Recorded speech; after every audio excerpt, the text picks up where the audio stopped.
how MNC is initiating layoff process, how they are firing you from the current project.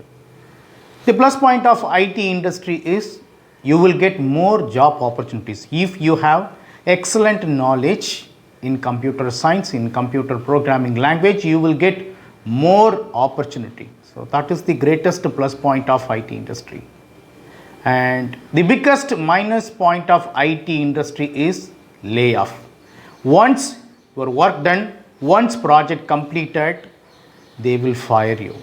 Especially if you paid with higher salary, you are the person, they will start to compute or count your termination day. Most of the organization, if they fire you, if they obey their instructions, they will provide proper relief letter. If you don't obey, if you are not ready to relieve from the organization, they will screw you, they will not provide proper relief letter. The absconding case is different. The layoff process is different. Please don't confuse with both of the things. Okay.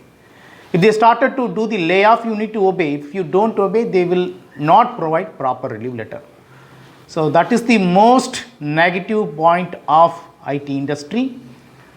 Most of the people, if they fired, they will get proper relief letter and then they will try to get the better opportunity immediately, they will join.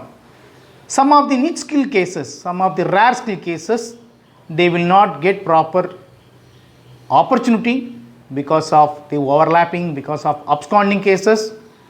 For those records, those profiles, it will be highly difficult to get the opportunities. So for that case, try to improve your skill, try to find what is the demand in the IT industry right now, search on that, try to find demand programming language and what technology they are going to implement, because right now people are talking about the AI, ChatGPT, and they are collaborating ChatGPT with multiple technologies and then implementing the project. Okay.